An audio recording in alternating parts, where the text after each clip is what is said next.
Donc vous n'allez pas dans certains quartiers quand même. En Euh, habit, vous n'allez pas dans non, non, certains non, quartiers. non, absolument pas. Je suis courageux, mais pas téméraire. Je suis pas suicidaire. Je sais pas de quoi ils sont capables. On a des quartiers chauds ici, à Fréjus, la Gabelle, la Gachan, etc. Je pourrais jamais, j'irai jamais vers en Soutane ou en Croix là-bas, hein, ou en Croix le Romain. Hein. Et je sais où je peux aller. Je sais, c'est comme quand j'étais en Algérie. Hein. Que très souvent, quand on parle conversion, on pense à la banlieue, mais il y a des personnes qui viennent pas de banlieue et qui sont très intégrées en France et qui se convertissent. Et là, malgré tout, on les empêche de vivre leur foi comme ils l'entendent. Ce sont des pressions qui sont quand même très présentes et très diffuses tout au long de la vie de la personne. C'est pas parce qu'on est en France qu'on est à l'abri de persécutions, qu'elles soient physiques, mentales et psychologiques. La situation en France enfin, vis-à-vis des convertis est très dangereuse. Mis à part les familles qui persécutent ces personnes qui choisissent de suivre notre religion, mais il y a la communauté derrière, toute la communauté derrière qui persécute aussi. Donc ça peut être pour des personnes qu'on ne connaît pas, comme des personnes qui nous connaissent. Ça peut être des personnes qu'on croise tous les jours, comme des personnes qu'on ne connaît pas, tout simplement. Une personne qui choisit tout simplement de changer de foi est persécutée et violentée, que ce soit des violences physiques ou verbales, psychologiques. Ça peut vraiment atteindre à tous les niveaux. Il n'y a aucune limite. C'est super dangereux, c'est vraiment une mise en danger. C'est pour ça que pour la plupart, on vit tous dans le secret et qu'on mène littéralement une double vie. Donc voilà. On ne voit rien, on ne sait pas. Notre foi est déjà personnelle, mais on ne nous voit pas, on ne sait pas ce qu'on fait, on ne sait pas si on a une autre foi, si on va à l'église, ou voilà. C'est vraiment une double vie. Alors, je m'appelle Mehdi, je suis comédien professionnel, producteur et engagé dans une association qui s'appelle Mission Ismeri, qui a 3 pôles, l'accueil et l'accompagnement des convertis, la formation des chrétiens et des musulmans sur l'islam, et l'annonce et la rencontre des musulmans. Pour les personnes qui se convertissent, il y a déjà une grande incompréhension dans la famille qui est légitime, parce que vous avez une personne qui tout à coup décide de quitter, et majoritairement en islam, l'apostasie est rejetée de toute façon, et dans certains pays musulmans punie et parfois de mort. Et donc il y a cet environnement où dans une famille, quand quelqu'un se convertit, il y a ce choc qu'on doit entendre, mais après, les personnes qui sont converties doivent être discrètes, donc elles doivent absolument rien dire sur leur conversion. Elles peuvent recevoir des menaces psychologiques, mais aussi parfois physiques, parce qu'il y a une forme de déshonneur aussi pour la famille. Donc il y a tout cet environnement qui fait que la personne qui se convertit doit vivre cachée. Et puis si on l'apprend, il y a parfois effectivement un rejet qui peut être très violent, soit très explicite de la famille qui renie vraiment la personne. Dans le courant majoritaire, une personne qui se convertit est déshéritée. Alors c'est pas le cas en France, mais il faut savoir que la plupart des personnes qui sont issues de pays d'origine musulmane ont quand même un lien avec ce pays d'origine.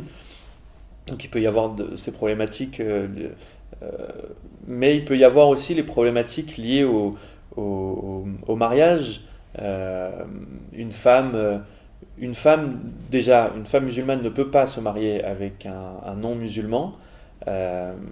Alors je vous laisse imaginer si celle-ci décide de changer de religion, et donc le mariage ne sera même pas autorisé ou même béni par le père ou par la famille.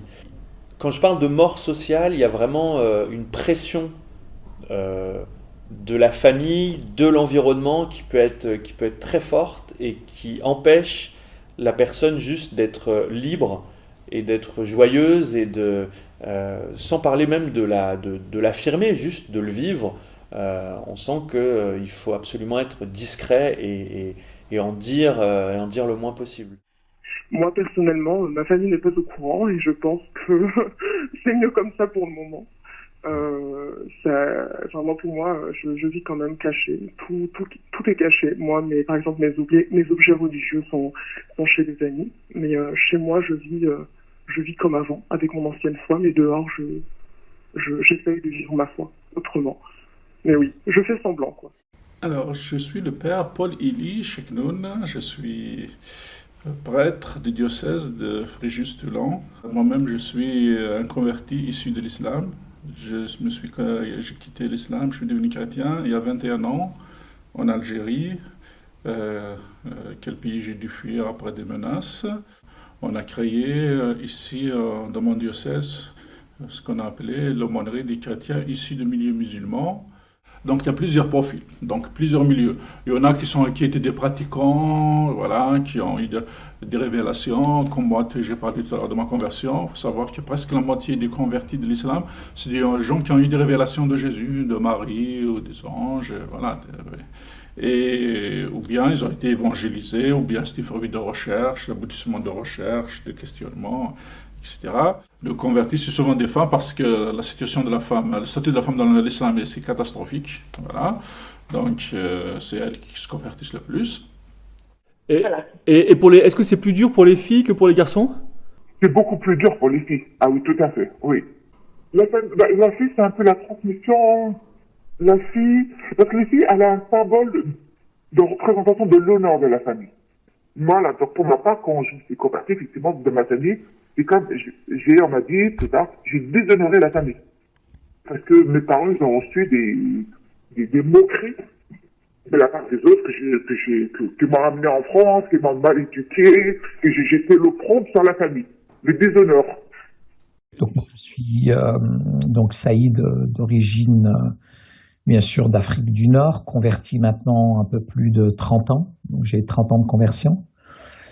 Et j'ai quitté l'islam par conviction. Donc, j'ai pas subi de persécution physique, mais plutôt une pression plutôt mentale et psychologique. Actuellement, j'ai un de mes frères qui est frériste qui ne me parle plus depuis ma conversion, tout simplement parce qu'il est dans un logiciel et un référentiel théologique donc il lui interdit donc de dialoguer, de discuter avec moi. Donc on est, même si nous sommes en France, personnellement, on est ostracisé, on est mis de côté, on est banni, on est exclu.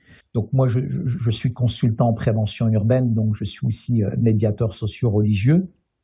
Je suis aussi professeur en religion comparée, donc au sein des assemblées de Dieu de France, puisque donc j'ai tout un cursus aujourd'hui comme islamologue, et ayant aussi opté pour, je dirais, aider en même temps à travers notre Union des Nord-Africains chrétiens de France, qu'on appelle l'UNACF, donc d'aider un petit peu la plupart des néophytes, des néo-chrétiens qui font la même démarche que nous. Alors je me heurte chaque mois en fait à des cas de figure particulièrement chez les filles, puisque c'est quand même plus les filles qui se convertissent que les gars. Donc je me rends compte qu'il y a beaucoup de filles qui sont, je dirais tout de suite inquiétées. Donc on intente à leur vie morale, physique. Donc il faut tout de suite les protéger. Il faut tout de suite aussi leur dire, malheureusement, de pas trop le dire rapidement à la famille, parce que c'est des néophytes, c'est des néo-chrétiens. Donc la plupart veulent vite, très rapidement, après leur conversion, manifester leur foi, etc. Mais même si nous sommes en France, on sait qu'il y a des représailles de la part de la famille, de l'entourage, et même ça peut être violent de la part du quartier.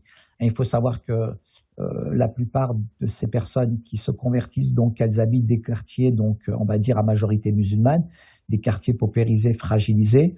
Et aujourd'hui, dans certains quartiers, malheureusement, donc il y a les fréristes qui sévissent et qui font la loi dans le quartier.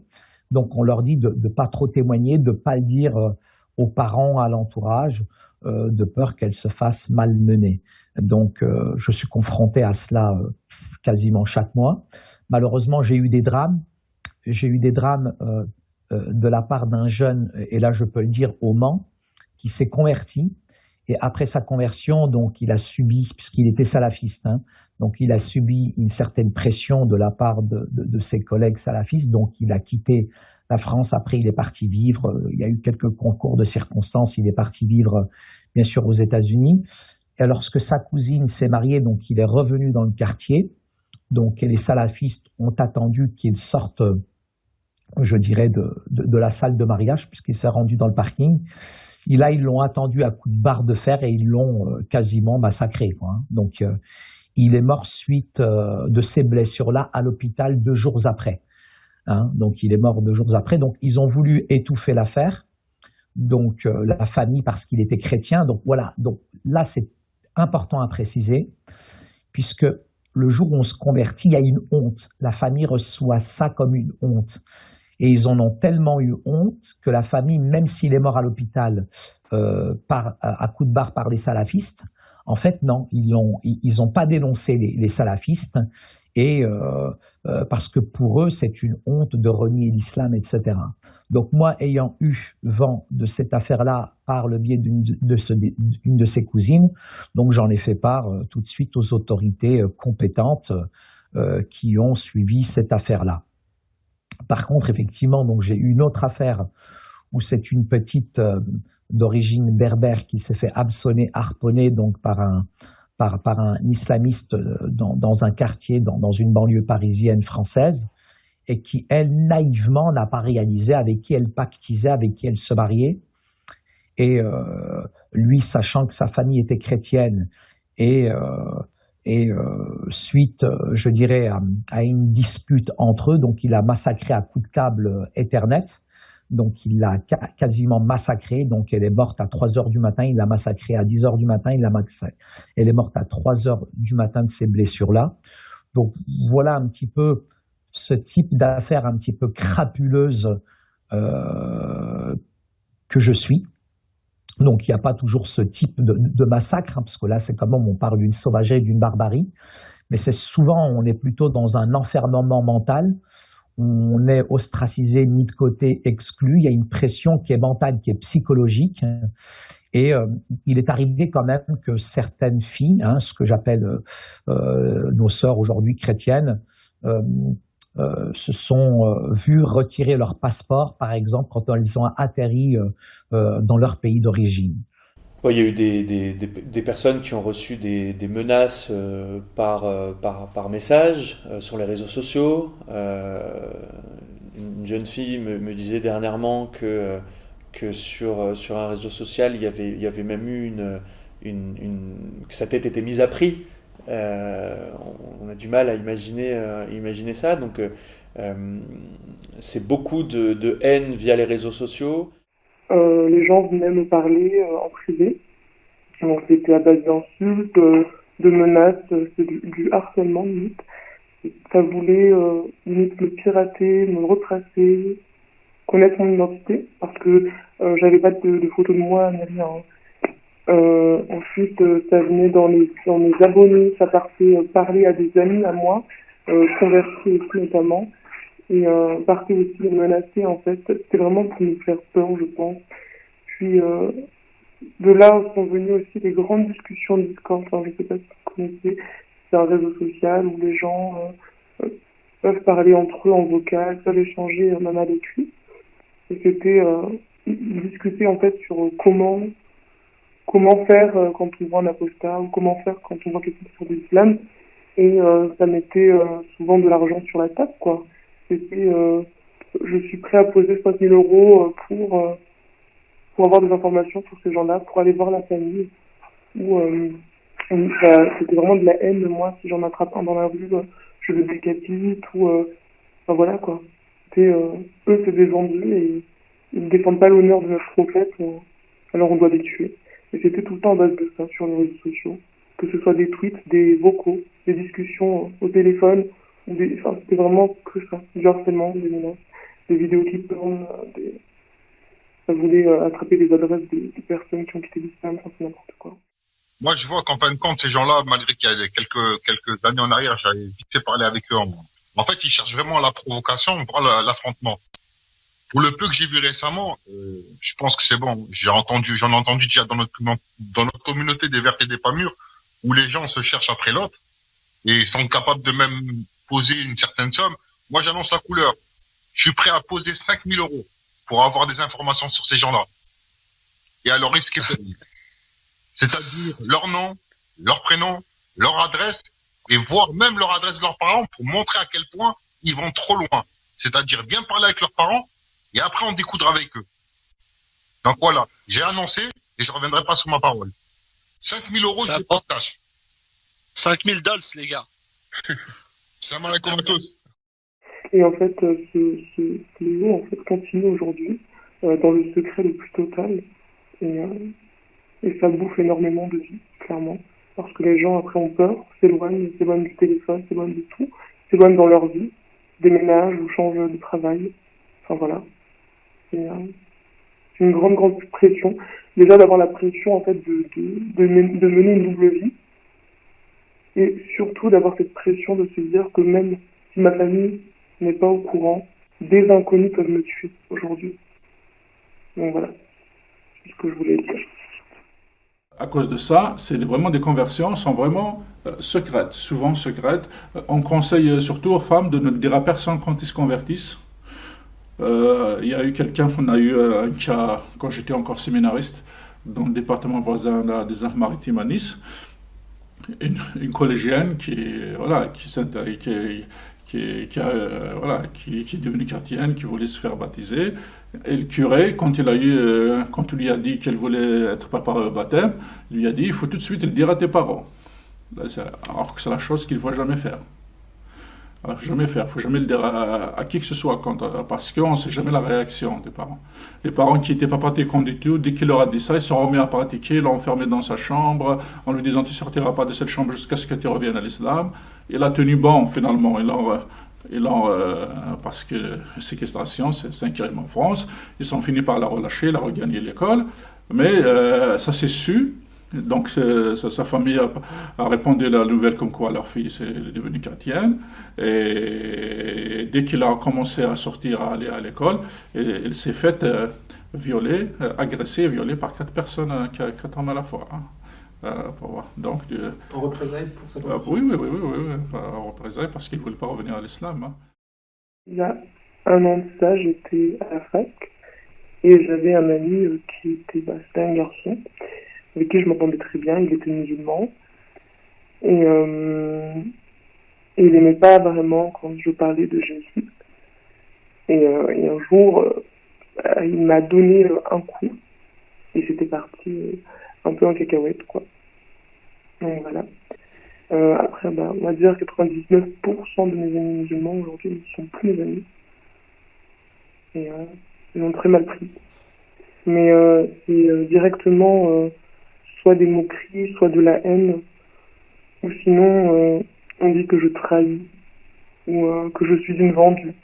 Enfin, c'est vraiment le mot vendu qui revient tout le temps, et je le répète tout le temps, c'est vraiment le mot vendu. On me dit que je suis une vendue. Pardonnez-moi du terme, mais je donne mon cul à la France, etc. Enfin, c'est n'importe quoi. Quelques temps après, j'ai dû quitter ma fac. Donc j'ai quitté ma fac. J'ai changé énormément de fois mes réseaux sociaux, mon nom. J'ai retiré mes photos. Je ne donnais jamais d'adresse. J'ai changé de numéro de téléphone aussi. Enfin voilà. J'ai dû m'éloigner de tout le monde pour ma sécurité avant tout. Pour celle de mes proches aussi, même si elles n'étaient pas au courant. Et oui, donc je me suis éloigné de tout le monde, et surtout de ma fac. Je dis que c'est un coup où ma vie est en jeu, littéralement en jeu, parce que le jour où ils sont amenés à être au courant, ce sera sûrement la fin de cette belle petite vie. Mais voilà. En tout cas, ça ne sera pas que des mots, ça sera plus que ça. Il y a 2 qui sont extrêmement intégristes, c'est les frères musulmans d'Égypte et les salafistes d'Arabie Saoudite. Et c'est eux qui sont maintenant ils sont ultra minoritaires, mais puisqu'ils sont prosélytes, ils sont sur le terrain, donc on n'entend parler que d'eux. que d'eux parce qu'ils sont sur le terrain, ils sont violents, ils sont prédicateurs, et c'est eux qui touchent le plus de jeunes, et c'est eux qui envoient le plus de jeunes et envoient faire le djihad. Donc, ces courants extrémistes, c'est eux que, dernièrement aussi, j'ai entendu, je vous ai partagé ça au téléphone, quelqu'un m'a contacté en me disant, il y a des gens sur Internet qui promettent de l'argent à ceux qui leur donneront des noms de convertis pour les persécuter. Voilà, comme ils ont fait avec le professeur qui a été tué là, je ne sais plus, dans la banlieue parisienne. Le terroriste, il a donné de l'argent à des gens pour avoir le nom de ce professeur. C'est un peu comme ça. Alors, les jeunes filles, c'est avec elles que j'ai eu parfois l'obligation, donc en demandant les autorisations adéquates, de faire baptiser. Alors, j'ai eu le cas au moins pour 2 personnes, à 500 km de chez elles, dans une ville, parce que c'était pas possible à cause de l'entourage. Donc ça, vous voyez, mais d'une façon générale, il y a une discrétion. Par exemple, je connais des baptisées femmes qui, plus de 30 ans après, ne l'ont pas annoncé à leur famille. Ah oui. Elles sont mariées quand même ou... Alors parfois, ça finit par poser des problèmes avec le mari.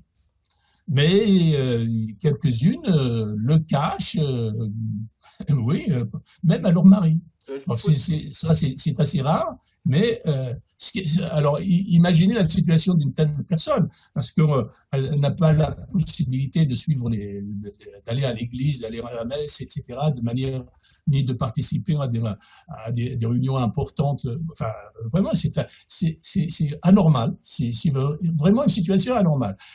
Alors, en plus, dans un pays des droits de l'homme. Non, mais là, je pense à 2 filles qu'on connaît très bien. Une a été vraiment frappée par son frère à plusieurs reprises. C'est celle dont je vous disais qu'elle a dû quitter et partir très loin de sa famille. Une autre qui a aussi été agressée physiquement par des membres de sa famille quand ils ont appris qu'elle allait être baptisée. Et là aussi, à plusieurs reprises. Alors dans les détails très précis, je sais pas, mais oui, je pense à ces 2 là très récemment. Une qui doit se faire baptiser justement là à Pâques 2021, qui a été agressée physiquement par des membres de sa famille, et à cette autre jeune femme qui a dû même quitter sa ville d'origine, et d'ailleurs avec une grande tristesse, parce qu'elle était très très proche de sa maman, et donc mais elle pouvait plus supporter les coups de son frère, et donc elle a quitté la ville d'origine. Ouais. Donc beaucoup déménagent, beaucoup changent de vie en fait, s'éloignent. Et le sacrifice est grand, j'imagine, pour la famille. Exactement, oui, parce que déjà, dans certaines familles, c'est très compliqué de voir quelqu'un partir. Moi, pour ma part, si je ne suis pas mariée, quitter le cocon familial, c'est très compliqué. Donc déjà, la première étape, c'est de trouver une excuse pour partir. Et la deuxième, c'est de l'appliquer. Et l'appliquer avec une violence psychologique constante, c'est très, très, très dur. Vraiment. C'est ça. Et qu'est-ce qui se passerait si vos proches découvraient la situation ? Moi, pour moi, je ne sais pas pour d'autres, mais ça peut être au risque d'un mariage, ou bien peut-être même m'envoyer chez de la famille. Mais dans tous les cas, on ne me laisserait pas libre. On ne me laisserait pas m'en sortir, quoi. Si aujourd'hui on était amené à être au courant. Mes frères, je pense qu'ils le prendraient très mal et ça irait jusqu'à de la violence physique. De la violence physique et peut-être même un peu plus grave. Je sais pas où est-ce qu'ils pourront aller, mais je sais que ça peut être déjà de la violence physique dans la base. J'ai une amie qui a fui chez elle un soir et une personne de sa famille, je ne dirais pas qui, l'a littéralement coursée pour pouvoir la planter. Donc c'est parti très loin. C'est parti jusqu'à vouloir planter une personne avec une arme. Et voilà. Donc c'est très dangereux. Encore une fois, il peut y avoir des exceptions, il peut y avoir des personnes qui vous disent non, moi ça s'est très bien passé dans ma famille et il n'y a aucun problème. Il y a quand même une grande majorité pour qui c'est pas le cas et elles viennent de régions parisiennes, de Roubaix, de Lille, de Paris, de Lyon, enfin vraiment partout en France et on a toujours cette même réalité qui fait aussi que l'Église est très prudente dans la façon dont elle reçoit les personnes qui voudraient devenir chrétiennes, à deux doigts parfois de les dissuader même de devenir chrétiens. Elle les baptise en secret très souvent et elles ont du mal à les intégrer à la communauté paroissiale parce que justement l'Église a peur des répercussions que ça pourrait avoir pour la sécurité des fidèles, mais aussi au nom du dialogue interreligieux. Donc c'est en France que je me suis fait baptiser en 2015. Donc, et avec beaucoup de réticence, y compris dans l'Église catholique. On m'a baptisé à huis clos, en cachette, sans me déclarer. Il n'y avait pas de public. La même chose pour la confirmation. Donc ça s'est fait en catimini, secrètement, de peur que d'autres musulmans, surtout à Marseille, dans la ville où je me suis fait baptiser, d'autres musulmans découvrent ma conversion et me dénoncent entre eux parce qu'il y a un effet de corps, de contrôle social intense dans cette ville. Je pense que la confidentialité est de mise pour l'instant parce qu'il y a des groupuscules islamistes à Marseille qui effectivement considèrent les convertis comme des traîtres parfois effectivement à leur race, à leur origine, je ne sais pas quelle autre façon de voilà. Et donc oui, on a dû faire les choses de façon confidentielle parce que d'abord il y a un risque surtout si on a de la famille à Marseille. Si on a de la famille à Marseille, le bruit court et c'est le déshonneur et c'est l'opprobre et parfois on est accusé d'être au service de l'extrême droite, des agents de l'extrême droite, d'être des vendus, voilà. Et la pression devient énorme, surtout dans les familles, voilà. Donc, il y a des risques de violence et l'intolérance peut parfois conduire au crime, malheureusement. Les statistiques de l'Église, la Conférence épiscopale de France, qui dit que maintenant on est arrivé à peu près à 15% des baptêmes d'adultes qui sont c'est des convertis issus de l'islam, quoi. Donc ça augmente chaque année encore. Hein. Dans ma paroisse à Paris où j'ai fait du catéchisme adulte, on a rencontré quelques personnes qui se préparaient au baptême. On a eu un jeune homme, une trentaine d'années, marié, qui s'est préparé au baptême à l'insu de sa femme et de ses enfants. Il est allé jusqu'au bout, mais voilà, par exemple, voilà, donc le soir en 2016-2017, le soir du baptême, il était seul. Il n'y avait vraiment personne autour de lui. Oui. Voilà. Donc, c'est vrai que c'est là que ça fait très très mal parce que le genre de son baptême qui est censé être une joie, une grande fête, il était vraiment trop tout seul, effectivement. Voilà, encore une autre jeune fille d'origine marocaine aussi, également, qui vivait seule avec sa maman, baptisée aussi sans que sa mère la traîne. Ah oui. Voilà. Donc en fait on est plus moi il y a 30 ans c'est ce que j'ai vécu aussi. Voilà, il y a 30 ans aussi j'ai vécu ma conversion dans la clandestinité la plus totale. Et donc ensuite moi j'ai eu la chance de m'être marié avec un chrétien. J'ai été très, très bien accueilli dans l'église, dans la famille chrétienne de mon mari. Donc moi c'est juste des persécutions morales et des menaces verbales que j'ai eues. Donc je me suis aussi caché pendant quelques années, pendant 3-4 ans, jusqu'au jour où je me suis dit, bon, c'est bon, maintenant tu es libre, tu vas à Paris, tu vas pas te cacher éternellement. Oui. Et j'ai vécu ma vie, ensuite, de mon côté, ma famille a abandonné, et effectivement, abandonné, pas vraiment abandonné, et le recherche, ensuite, ils m'ont vraiment abandonné, parce que jusqu'à aujourd'hui, 27 ans, 28 ans plus tard, je n'ai aucun contact. Ah même oui. s'ils vivent en région parisienne. Ah oui, ils ne veulent plus vous voir.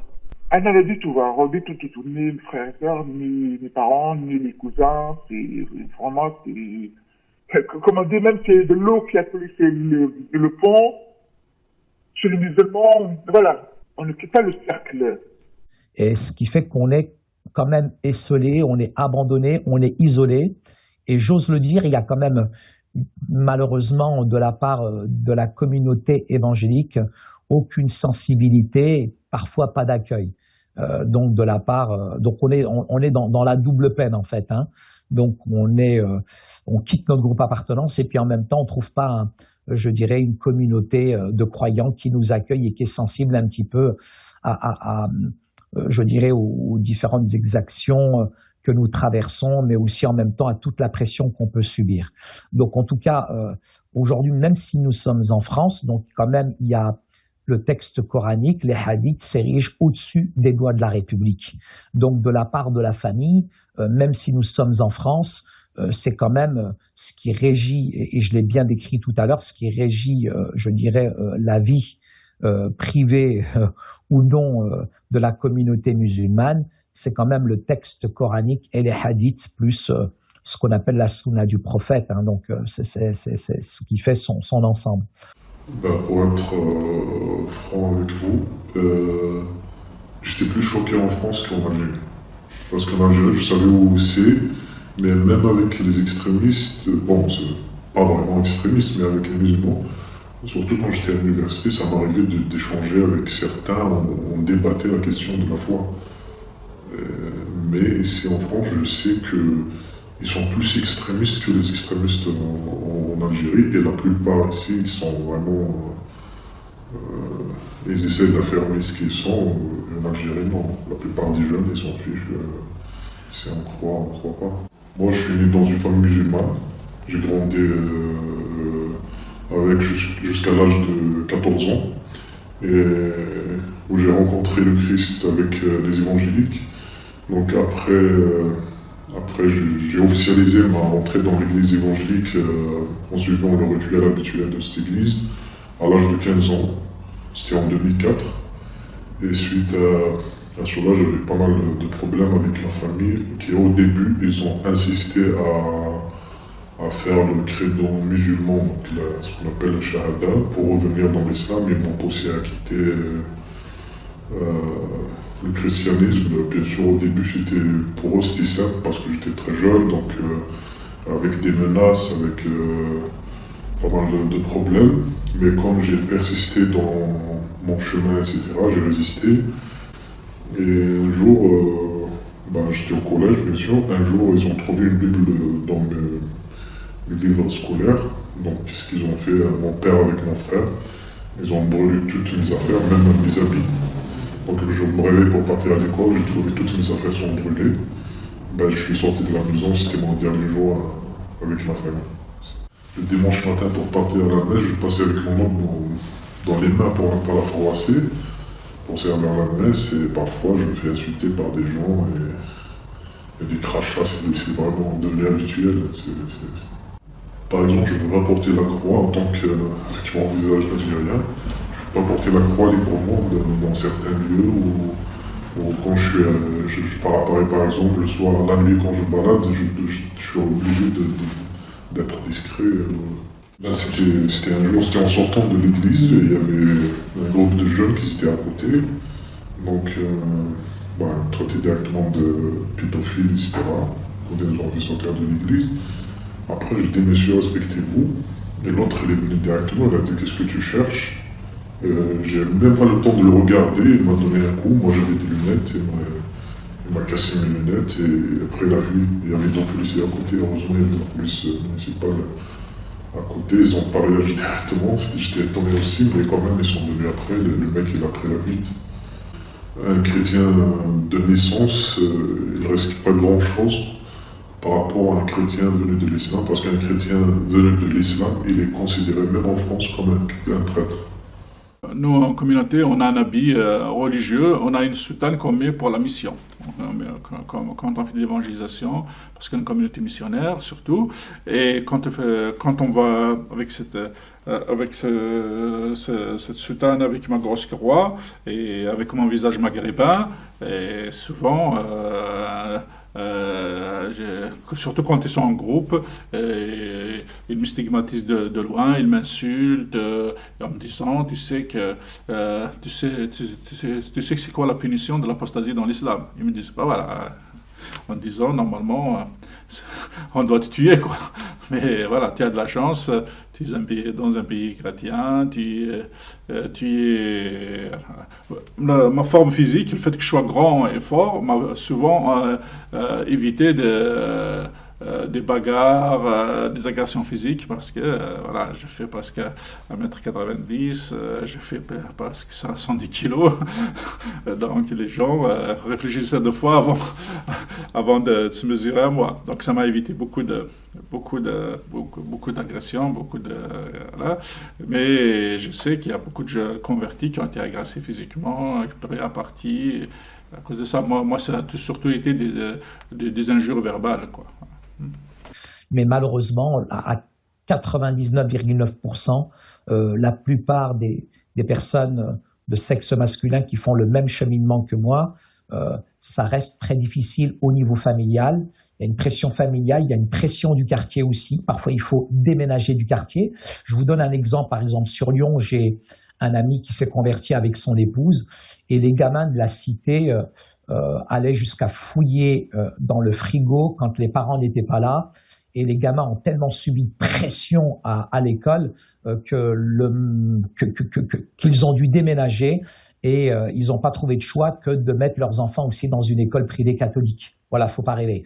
Donc j'ai quand même des familles chrétiennes nord-africaines qui se convertissent entières, mais de la part du quartier à Lyon, il y a une telle pression du quartier, puisqu'on est déjà en terre à majorité musulmane, on est dans la Oumma, on est dans la communauté de croyants, c'est le ghetto dans le ghetto, et je dirais que on observe faits et gestes, on est capable de fouiller même, je dirais, dans votre caddie, etc. Il y a une telle pression que il y a certaines familles ne quittent pas la banlieue qui veut, mais il faut pouvoir quitter la banlieue et c'est pas toujours évident.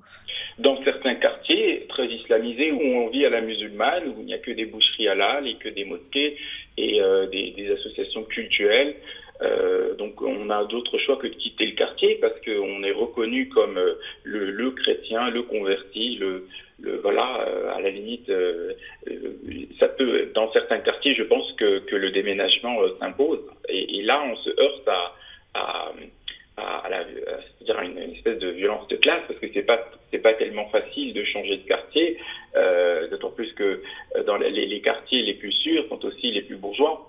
Oui, c'est pour ça que j'insiste vraiment sur la mort sociale, c'est-à-dire qu'il y a vraiment des personnes qui doivent tout reconstruire. Nous, on récupère des personnes qui travaillaient avec effectivement des cousins ou des membres de leur famille et donc qui n'ont plus de travail, qui n'ont plus d'appartement parce qu'elles ont dû quitter l'appartement dans lequel elles habitaient, qui ont dû changer de numéro de téléphone, qui ont dû vraiment parfois même aller vivre très loin de leur lieu d'origine.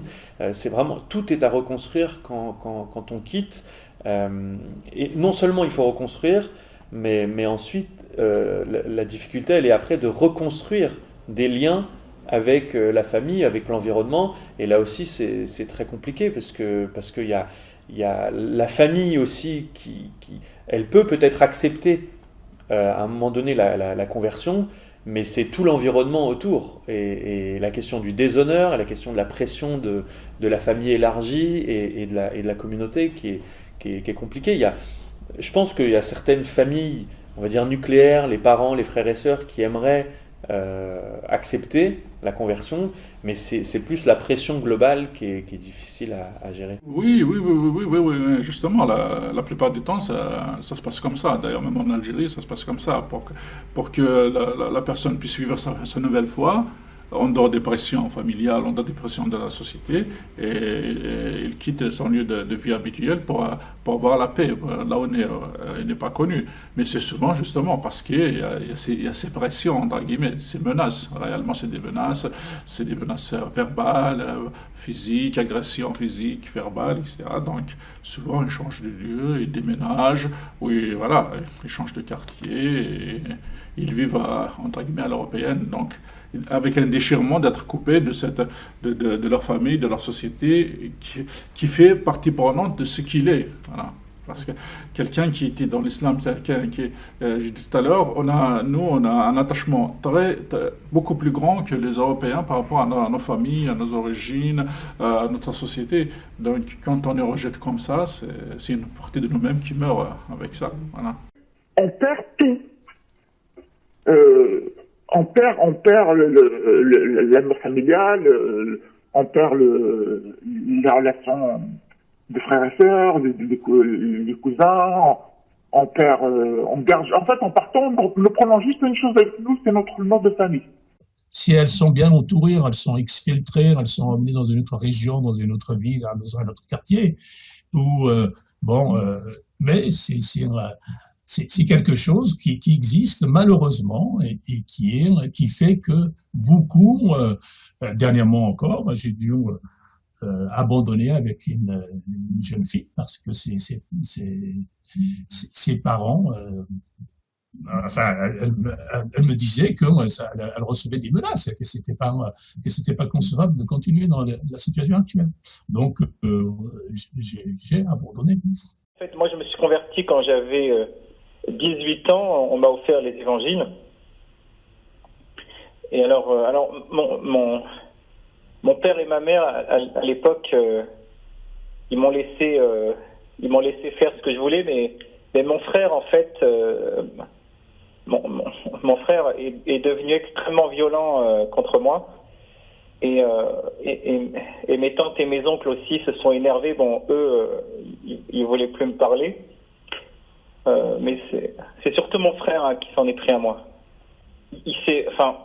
En matière de violence, en fait, il n'y avait plus de garde-fou. Il s'est lâché.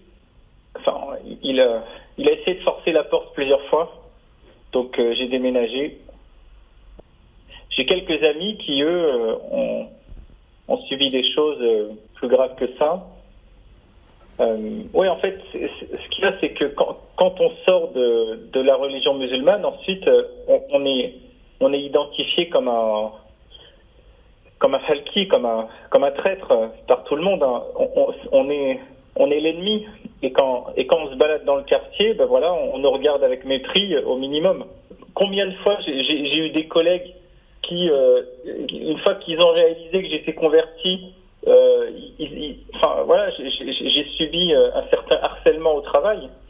C'est pour ça que je suis toujours discret sur ma conversion. Je parle à personne de foi. Hein. J'ai changé de prénom il y a quelques années parce que j'en avais marre qu'à chaque fois que j'arrive dans un nouvel endroit, on m'impose des choses en rapport avec l'islam parce qu'on croit que je suis musulman à cause de mon prénom. Et vraiment, c'est fou. Hein. J'arrive quelque part, on me demande si je mange du porc. Non seulement ils peuvent pas vivre leur foi comme ils l'entendent, pas aller à la messe quand ils veulent, mais effectivement ce curseur du Ramadan est un peu celui qui va déterminer là où vous en êtes dans votre foi. Après, beaucoup de musulmans ne font pas le Ramadan, mais c'est vrai que dans les quartiers, et surtout pour les jeunes, c'est presque un curseur identitaire. On va pas pratiquer le reste de l'année, mais ce mois-ci, on va parfois même faire la prière et faire le Ramadan. Et c'est vrai que le Ramadan, c'est un peu l'avant-dernière limite, et la dernière, c'est celle de la consommation du porc, où là, effectivement, il y a vraiment le regard de la communauté sur la façon dont la personne va vivre sa foi. On le voit beaucoup dans les écoles. Il y a même des Français de souche, entre guillemets, qui en viennent à faire le Ramadan parce qu'ils osent manger leur goûter à 10h. C'est une réalité. Quand certains jeunes font le Ramadan, il faut que toutes les personnes autour d'eux se plient à leur façon de vivre ce mois-ci. Oui, même en France, je me cache effectivement avec mes voisins musulmans. J'habite dans une ville du Sud et j'ai beaucoup de voisins musulmans, d'autres étudiants musulmans, effectivement. Et la coutume, c'est le repas de la rupture du jeûne se fait collectivement. On s'invite mutuellement les uns les autres et je fais semblant d'avoir fait le jeûne et de manger avec eux pour ne pas, voilà, pour ne pas créer la suspicion, voilà, donc je ne peux pas leur dire que je suis pas musulman et que je ne fais pas le ramadan. Donc c'est pas possible, quoi. Pour ma part, il y a quelques années, je portais une croix en milieu du travail. C'était très, très, très, très mal vu. Par exemple, quand on était à table et que je mangeais, et qu'il y avait du porc, je mangeais du porc, c'était très, très, très mal vu. On me faisait des petites réflexions, et ces personnes-là ne voulaient pas travailler avec moi, ou parlaient mal, ou bien me parlaient mal. Il y a la période de Ramadan, et très rapidement, donc il y a quand même une certaine pression mentale et psychologique. Je dis que la pression, elle est mentale, elle est psychologique, et la force du groupe fait quand même qu'on est vite en situation d'infériorité. Donc c'est toujours problématique, il y a toujours une tension, c'est frustrant, on est un peu schizophrène avec le temps, quoi. Et je sais qu'il y en a qui là, je sais qu'il y en a, c'est pas évident à avouer, à dire, etc., à partager, parce qu'on n'est pas tellement compris de la part de certaines instances évangéliques, si bien que les gens se tournent vers moi, se tournent vers notre organisation, qui est une grosse organisation, qui est la plus reconnue, l'Union des Nord-Africains chrétiens de France, et nous les suivons bien sûr psychologiquement. On a quand même des psys chrétiens, des psychothérapeutes, etc. Elles rêvent de la liberté, tout simplement, de vivre leur liberté. Je pense comme un peu nous tous, de partir en étant libre et sans avoir de séquelles, sans connaître plus de violence physique et psychologique, parce qu'aujourd'hui on est littéralement détruit moralement. Et c'est un fait, hein. C'est tout le monde. C'est pour ça que la plupart on est suivi par des psychologues. Et la première chose dont on rêve aujourd'hui, c'est la liberté. C'est de vivre et de se marier librement avec des personnes qu'on a choisies, des personnes qui ne sont pas de la confession de nos parents. Et voilà, tout simplement. Déjà la première porte, qui est celle de rentrer dans une église, le bâtiment, parfois les convertis nous disent qu'ils ont été dissuadés par le curé, qui soit par peur, soit par fond idéologique, voilà, pour lui au nom du dialogue interreligieux, une forme d'approximation, de relativisme, tout se vaut, donc pourquoi faire ce choix qui va causer tant de problèmes à ma paroisse, à la communauté chrétienne, à votre communauté d'origine, donc parfois les convertis sont dissuadés. Des individus, il y en a beaucoup, hein.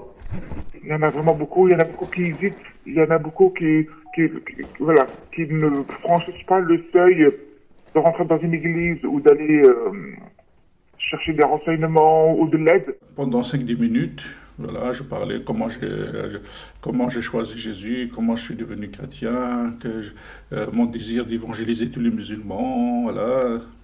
D'un seul coup, se lève de table, ce prêtre, il me dit: t'as pas honte d'avoir quitté la religion de tes parents pour devenir chrétien? Pendant quelques instants, j'avais le souffle coupé. Qu'est-ce qu'il me raconte? Voilà. Bon, bref.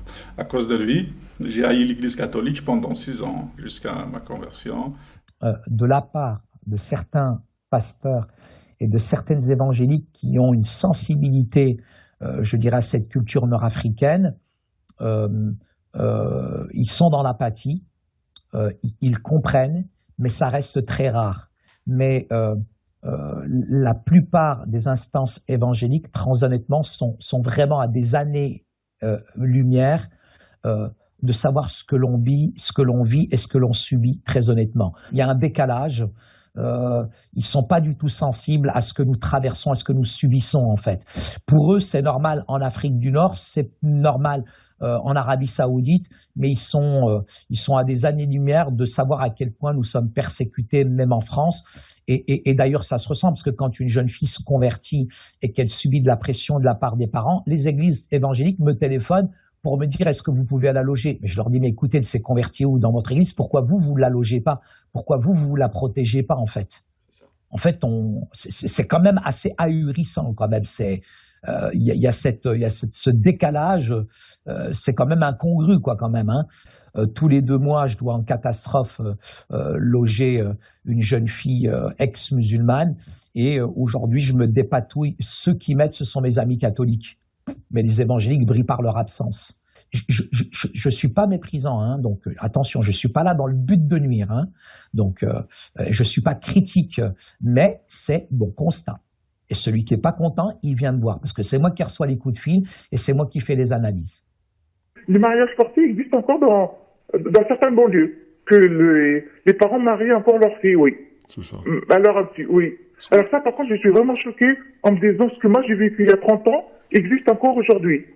Forcément, une jeune fille née en France qui fréquente l'école républicaine, tout ça, forcément à l'adolescence ou à 18-20 ans, on rencontre d'autres personnes en tombe amoureuse. Ben ça, c'est sûr, c'est très dangereux. Et si ça devenait à savoir, effectivement, elles sont en danger. Effectivement. Et ensuite, il y a encore les mariages arrangés dans les familles, oui. Effectivement, oui. Oui. Voilà, donc moi, je suis encore choqué en me disant que 30 ans plus tard, ce que j'ai vécu existe encore de nos jours. Qu'est-ce qui s'est passé?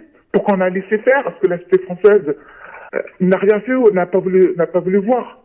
Mais on veut pas, je ne sais pas pour quelle raison, il n'y a pas cette volonté politique de cadrer et d'encadrer ceux qui veulent absolument imposer la charia. Le vrai problème, c'est de remettre en question l'islam. Alors ça, c'est assez incroyable parce que même les Européens, ceux qui gouvernent, les gouvernants, que ce soit Madame Merkel, Monsieur Macron ou la reine d'Angleterre, bien qu'elle n'ait pas de pouvoir à proprement parler, mais la remise en question de l'islam, de dire ce qu'on pense de l'islam, voilà déjà ce qui est nouveau en Europe, même aux États-Unis d'ailleurs, et au Canada, c'est de dire ce qu'on pense de dire parfois tout simplement. Eh bien, ça, c'est rejeté, c'est refusé. Donc, à plus forte raison, les convertis, ceux qui disent, moi, je ne veux pas de l'islam, je quitte l'islam, eh bien, on ne veut pas en entendre parler. Alors, les médias, même chez les médias catholiques, on n'en parle pas. Certains en parlent, bien sûr, mais on ne veut pas en parler. Le problème, c'est ça. Le problème, les musulmans accusent l'État français de les avoir ghettoisés dans des cités, etc. Le problème, il est inverse. C'est pas l'État qui les a ghettoisés, c'est les musulmans qui vivent entre eux en communauté. Parce que l'islam, la religion, leur interdit de s'intégrer à la société française, à la société occidentale, qui pour eux, elle est chrétienne, alors qu'elle n'est plus chrétienne.